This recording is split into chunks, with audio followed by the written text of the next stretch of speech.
తనకి ఏదొచ్చినా దాన్ని పాడు చేసుకోవడమే మూఢుడి యొక్క ఉద్దేశం. అలా ఉండడానికి లేదు. మూఢులుగా ఉండొద్దని బైబిల్ చెప్తుంది. మనం ఎలా ఉండాలంటే జ్ఞానులుగా ఉండాలట. జ్ఞానం కలిగిన స్త్రీ ఇంటిని కడుతుంది. జ్ఞానం గల పురుషుడు జీవితాన్ని సరిచేసుకుంటాడు, ప్రవర్తన సరిచేసుకుంటాడు, అద్భుతంగా కుటుంబాన్ని నడిపించుకుంటాడు. కలిసి ప్రార్థన చేసుకోండి, కలిసి చర్చికి వెళ్ళండి, కలిసి దేవుని సన్నిధిలో కనిపెట్టండి, కలిసి దాన ధర్మాలు చేయండి, కలిసి దశమభాగంలో అర్పించండి, కలిసి సువార్త పనిలో పాల్గొనండి.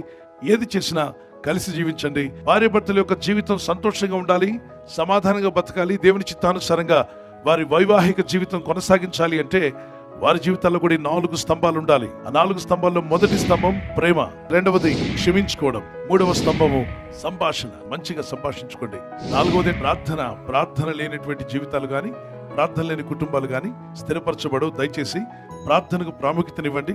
అంతం వరకు నడిపించేవాడు పరిశుద్ధాత్ముడు.